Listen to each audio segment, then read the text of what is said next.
უფალი კრიშნა ქალაქ ჰასტინაპურაში ბრუნდება. მეფეები და უფლისწულები, რომლებიც ჯარასანთას სიკვდილის შემდეგ კრიშნამ გაათავისუფლა, სამყაროს სხვადასხვა მხარის გამგებლები იყვნენ. ჯარასანთა იმხელა სამხედრო ძალას ფლობდა, რომ ყველა ეს უფლისწული და მეფე დაიპყრო. მათი რიცხვი 20,800 ითვლიდა.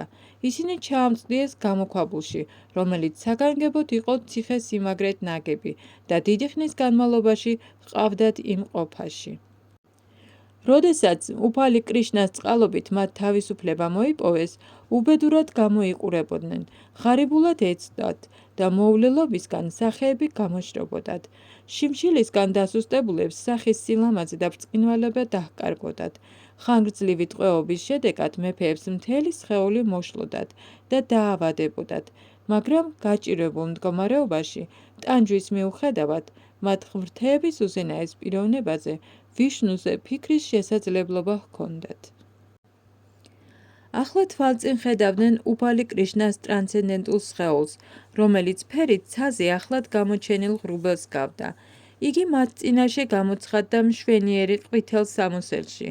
ვიშნუს მსგავსად ოთხხელში ეჭირა სხვადასხვა სიმბოლოები: კვერთხი, ნიჟარა, დისკო და ლოტოსის ყვავილი.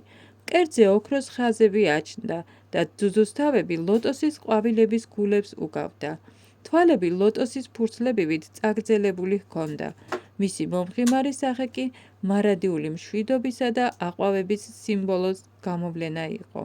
მოელვარე საყურეები ლამაზად ეკიდა და ჩაფხუტ ძვირფასი თვლები უმშვენებდა. უფლის სხეულზე ლამაზად მორგებული მარგალიტის ყელსაბამი, კოჭის ეჟნები და სამაჯურები ტრანსცენდენტული სილამაზით ბრწყინავდა. მკერდზე დაკიდებული ძვირფასი ქვა, კაუსტუფა თვალის მომჭრელად უკაშკაშებდა და უმშვენიერესი ყვავილების გირლანდა ეკიდა. როცა მეფეებმა და უფლისწულებმა ამდენი გაჭირვების შემდეგ უფალი კრიშნა დაინახეს, მისი ტრანსცენდენტული ნაკვეთებით ისე ხარბად უყურებდნენ მას, თითქოს თვალებით ნექტარს სვამდნენ. ცხვირით მისი სხეულის სურნელებას ყნოსავდნენ და მკლავებით ეხვეოდნენ.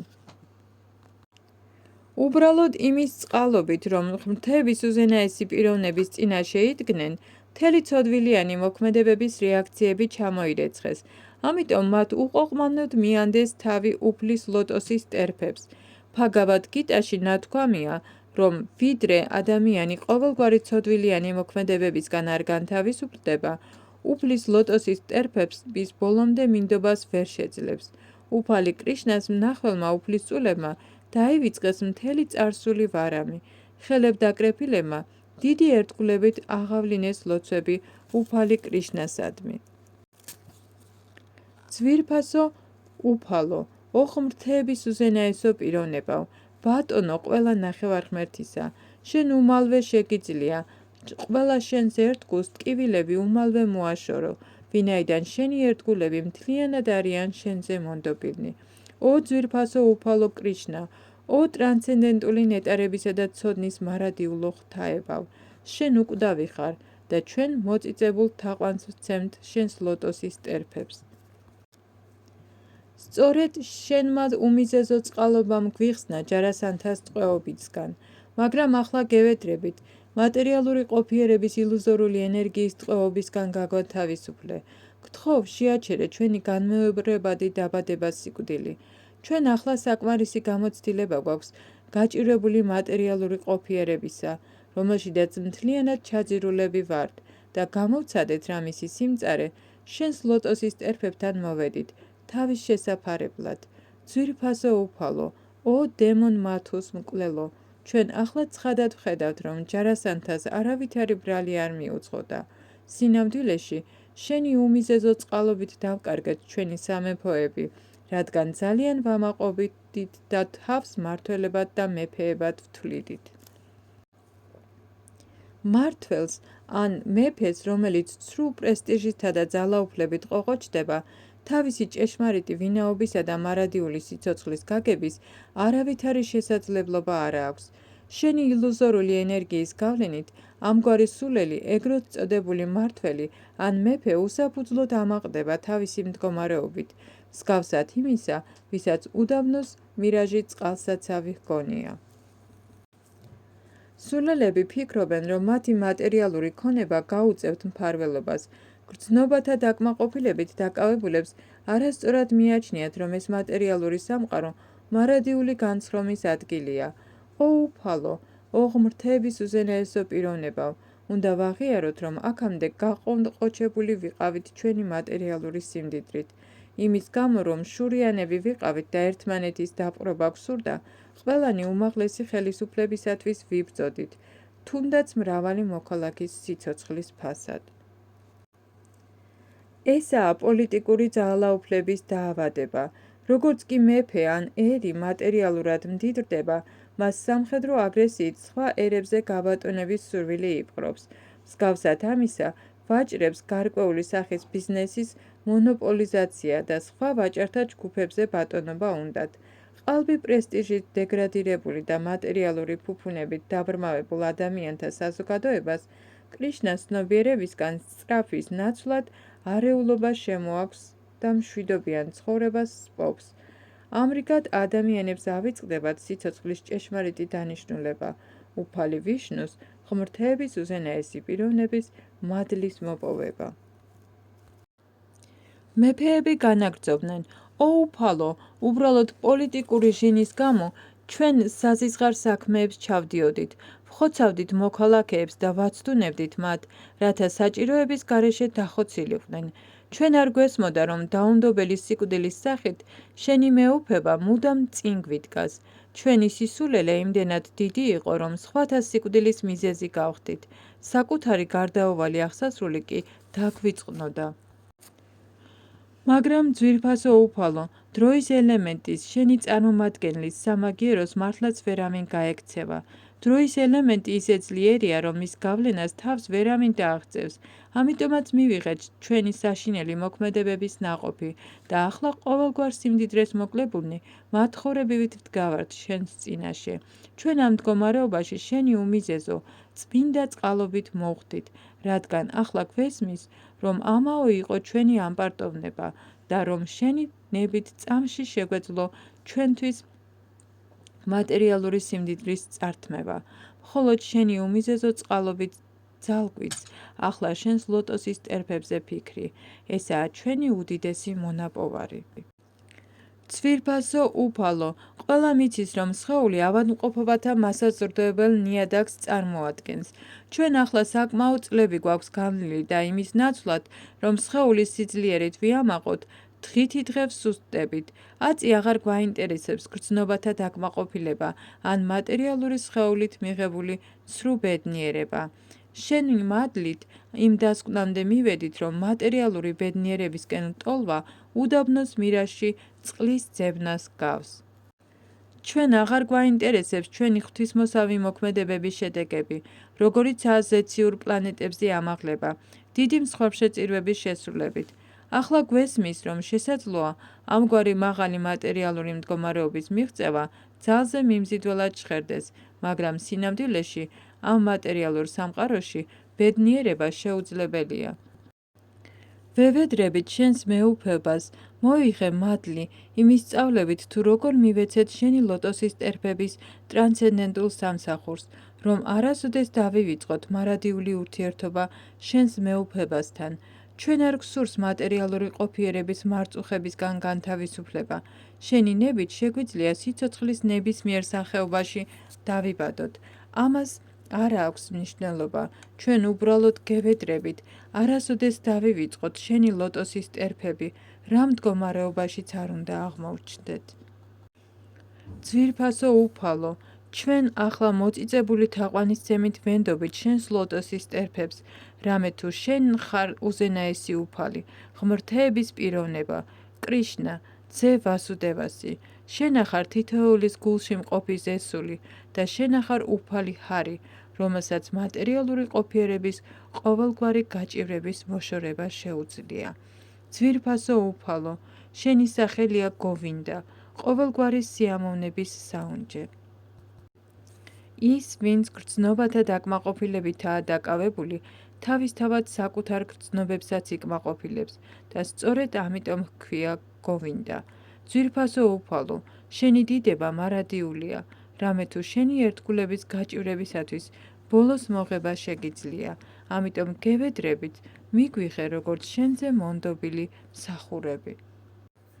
ჯარასანთას ტყვეობიდან განთავისუფლებული მეფეების ლოცვების მოსმენის შემდეგ, უფალმა კრიშნამ, ვინც უეჭველად მფარველობს მინდობილ სულებს და ერთგულებისთვის წყალობის ოკეანეა, თავისი ტკბილი, ტრანსცენდენტული ხმით, რომელიც სერიოზული და მრავალმნიშვნელოვანი იყო, შემდეგი პასუხი გასცა. ჩემო ძვირფასო მეფეებო, თქვა მან, დამილოცნი ხართ, დღეიდან უეჭველად ჩემს ერთგულ სამსახურზე იქნებით მიჯაჭვულები. თქვენი სურვილისამებრ გაძლევთ ამ კურთხევას. იცოდეთ ჩემგან, რომ ზესულის სახით მუდამ თქვენს გულში ვარ და რადგან ახლა ჩემსკენ მომართეთ მზერა, მე როგორც ბატონი ყოვლისა, ყოველთვის მოგცემთ კარგ რჩევას, რათა არასოდეს დამივიწყოთ და ამ გზით თანდათანობით შინ ღმრთეებასთან დაბრუნებას შეძლებთ. ჩემო ძვირფასო მეფეებო, თქვენი გადაწყვეტილება მიატოვოთ ყოველგვარი მატერიალური სიამოვნება და ამის ნაცვლად ჩემი ერთგული სამსახურისკენ მოიხედეთ, ფაქტიურად თქვენს იღბალზე მეტყველებს. ამიერიდან ნეტარის სიცოცხლით იქნებით კურთხეული. მე ვადასტურებ, რომ ყველაფერი, რაც ლოცვებში მითხარით, სწორია, რომ კრიშნას ცნობიერების გარეშე ადამიანის დიდებული მატერიალური მდგომარეობა დაცემისა და ილუზორული ენერგიის მსხვერპლად გახდომის მიზეზია. წარსულში მრავალი მეამბოხე მეფე ცხოვრობდა. ჰაია, ნაჰუშა, ვენა, რავანა, ნარაკასურა. ზოგნი ნახევარღმერთები იყვნენ, ზოგნი დემონები, მაგრამ საკუთარი მდგომარეობის არასწორი გაგების გამო დაეცნენ ამაღლებული მდგომარეობიდან. ამდენად ვეღარ დარჩნენ თავიანთი სამეფოების მეფეებად და ისინი საძულველი განპირობებული სიცოცხლის ძალმომარეობამ ჩაითრია. ყოველმა თქვენგანმა უნდა გაიგოს, რომ ყველაფერ მატერიალურს საწყისი წერტილი, ზრდა, გავრცელება, განადგურება და საბოლოოდ გაუჩინარება ახასიათებს. ამ ექვს პირობას ყოველი მატერიალური სხეული ექვემდებარება და ამ სხეულის მიერ დაგროვილი დროებითი მონაპოვარი ბოლოს უსათუოდ განადგურდება. ამიტომ არავინ უნდა მიეჯაჭოს წარმავალ საგნებს, ვიდრე ამ მატერიალურ სხეულში იმყოფება, ადამიანი ძალზე ფრთხილად უნდა მოიქცეს ყველაფერში, რაც ამქვეყნიურ ცხოვრებასთან არის დაკავშირებული. მატერიალურ სამყაროში სიცოცხლის ყველაზე სრულყოფილი გზა უბრალოდ ჩემი ტრანსცენდენტული სასიყვარულო სამსახურის ერთგულება და საკუთარი მდგომარეობის შესაბამისად მიწერილი მოვალეობების პატიოსნად შესრულებაა. რაც შეგეხებათ თქვენ, ყველანი ქშატრიათა ოჯახებს ეკუთვნით, ამიტომ პატიოსნად უნდა იცხოვროთ თქვენი სამეფო წესისათვის მიწერილი მოვალეობების მიხედვით და ყოველ მხრივ გააბედნიეროთ მოქალაქეები. მიხევით ქშატრიული ცხოვრების წესს. ნუ იყოლიებთ შვილებს გრძნობათა დაკმაყოფილების გამო, ამის ნაცვლად უბრალოდ მთელი ხალხის კეთილდღეობაზე იზრუნეთ. მატერიალურ სამყაროში ყველა წინა ცხოვრების ბილწის სურვილების გამო იბადება და ამიტომ ემორჩილება ბუნების სასტიკ კანონებს, როგორიცაა დაბადება და სიკვდილი, უბედურება და ბედნიერება, მოგება და დანაკარგი. ადამიანი არ უნდა შეაწუხოს ორმაგობებმა, არამედ ყოველთვის ჩემს სამსახურში უნდა იყოს განმტკიცებული და გაწონასწორებული, ყველა ვითარებაში კმაყოფილი დარჩეს, გაითვალისწინოს, რომ ყველაფერი ჩემს მიერაა მოცემული და არ გადაუხვიოს ერთგული სამსახურის გზიდან. ამგვარად ადამიანს ამ მატერიალურ სამყაროშიც კი ბედნიერად და მშვიდობიანად შეუძლია ცხოვრება. სხვა სიტყვებით რომ ვთქვათ, ადამიანი გულგრილად უნდა ეკიდებოდეს მატერიალურ სხეულს და მის თანაპროდუქტებს, მას არ უნდა შეეხოს მათი გავლენა. პიროვნებას სულის ინტერესებით სრული კმაყოფილება მართებს და მან ზესულის სამსახურს უნდა მიუძღვნას თავი. ადამიანმა ჭკუა მხოლოდ ჩემსკენ უნდა მომართოს, უბრალოდ ჩემი ერთგული გახდეს და უბრალოდ მე მეთაყვანოს. ამ გზით იგი ადვილად გადალახავს უმეცრების ოკეანეს და ბოლოს ჩემთან მოვა. ამრიგად, თქვენი სიცოცხლე გამუდმებით ჩემ სამსახურში უნდა იყოს დაკავებული. მეფეებისა და უფლისწულებისათვის მითითებების მიცემის შემდეგ უფალმა კრიშნამ მაშინვე მათ მოსვენებაზე იზრუნა და მათთვის მიხედვა მრავალ მსახურსა და მოახლის მიანდო. უფალმა კრიშნამ სთხოვა საჰადევას, მეფე ჯარასანთას ვაჟს, ყველაფრით მოემარაგებინა მეფეები და სრული მოკრძალება და პატივისცემა გამოეჩინათ მათ დამი. უფალი კრიშნას ბრძანების შესასრულებლად საჰადევამ მათ ყოველგვარი პატივი მიაგო და სამკაულები, სამოსელი, გირლანდები და სხვა ნივთები მიართვა. განბანილი და ლამაზად გამოწყობილი მეფეები ბედნიერები და მშვიდები ჩანდნენ. შემდეგ მათ გემრიელი კერძები მიართვეს. უფალმა კრიშნამ ყველაფრით უზრუნველყო ისინი, რათა თავი კარგად ეგრძნოთ, ისე, როგორც მათ სამეფო მდგომარეობას შეეფერებოდა. ვინაიდან მეფეებს უფალი კრიშნასგან ამგვარი წყალობა ხვდათ წილად, მათ თავი ძალზე ბედნიერად იგრძნეს და განათებული სახეები წვიმის სეზონის ბოლოს ცაზე ვარსკვლავებს უგავდათ. ლამაზად ჩაცმულებსა და სამკაულებით მორთულებს საყურეები უბრწყინავდათ. ისინი ოქროთი და ძვირფასი თვლებით მოჭედილ ეტლებში ისხნენ, რომელთაც მოკაზმული მცხენები მართავდა. ნახა რა, რომ ყოველ მათგანზე სათანადოდ იზრუნეს, უფალმა კრიშნამ ტკბილი ხმით სთხოვა, მათ თავიანთ სამეფოებში დაბრუნებულიყვნენ. თავისი დიდსულოვანი მოპყრობით, რომელსაც სამყაროს ისტორიაში ბადალი არ ჰყავს, უფალმა კრიშნამ ჯარასანთას ტყვეობაში მყოფი ყველა მეფე გაათავისუფლა და სრულიად კმაყოფილმა მეფეებმა მისი წმინდა სახელის გალობა, მისი წმინდა ფორმაზე ფიქრი და მისი, როგორც ღმრთების უზენაესი პიროვნების, ტრანსცენდენტული გართობების დიდება დაიწყეს. ასე დაბრუნდნენ თავთავიან სამეფოებში. მათ ქვეშევრდომებს ძალზე ესიამოვნათ მათი დაბრუნება და როცა უფალ კრიშნას სიკეთის შესახებ მოისმინეს, ერთობ ბედნიერად იგრძნეს თავი. მეფეები უფალი კრიშნას მითითებების თანახმად შეუდგნენ სამეფოების მართვას და ყველა ეს მეფე და მათი ქვეშევრდომი ბედნიერად ატარებდა დღეებს. ეს გახლავთ კრიშნას ცნობიერების საზოგადოების ნათელი მაგალითი. თუ მსოფლიოს ხალხები მატერიალური და სულიერი წინსვლისთვის მატერიალური თვისებების შესაფერისად 4 წესად დაყოფენ მთელ საზოგადოებას, ცენტრში კრიშნას მოათავსებენ და მიჰყვებიან კრიშნას მითითებებს, როგორც ეს ბჰაგავად გიტაშია მოცემული, ყველა უეჭველად ბედნიერი იქნება. აი, ეს გაკვეთილი უნდა მივიღოთ ამ შემთხვევისგან.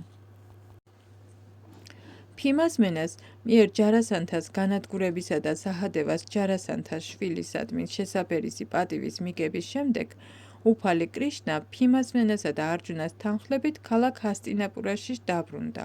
როცა ჰასტინაპურას მიდამოებს მიადგნენ, მათ თავთავიანთ ნიჟარებს ჩაჰბერეს. გაიგონეს რა ეს ხმა და მიხვდნენ, ვინც მოდიოდა, მაშინვე ყველამ დიდად გაიხარა. მაგრამ კრიშნას მტრები ამ ამბების გამო ძალზე შეწუხდნენ. ინდრაბრასტას მოქალაქეებმა იგრძნეს, როგორ აევსოთ გული სიხარულით, უბრალოდ იმის გამო, რომ კრიშნას ნიჟარის ხმა მოესმათ. ვინაიდან ისინი მიხვდნენ, ჯარასანთა მოკლული იყო. ახლა მეფე იუთიშთირას რაჯასუია სხვებშეწირვა აუცილებლად შესრულებოდა. ფიმას მენა, არჯუნა და კრიშნა ღმრთების უზენაესი პიროვნება მეფე იუთიშთირას წინაშე გამოცხადდნენ და პატივი მიაგეს მას. მეფე იუთიშთირამ ყურადღებით მოისმინა ჯარასანთას მოკლისა და მეფეების განთავისუფლების ამბავი. მათ მოისმინეს იმ ტაქტიკის შესახებაც, რომელიც კრიშნამ ჯარასანთას მოსაკლავად გამოიყენა. მეფეს ისედაც უყვარდა კრიშნა, ხოლო ამ ამბის მოსმენის შემდეგ კიდევ უფრო მიეჯაჭვა მას. თვალები ექსტაზის ცრემლებით აევსო და ისე გაქვავდა, რომ თითქმის დაკარგა ლაპარაკის უნარი.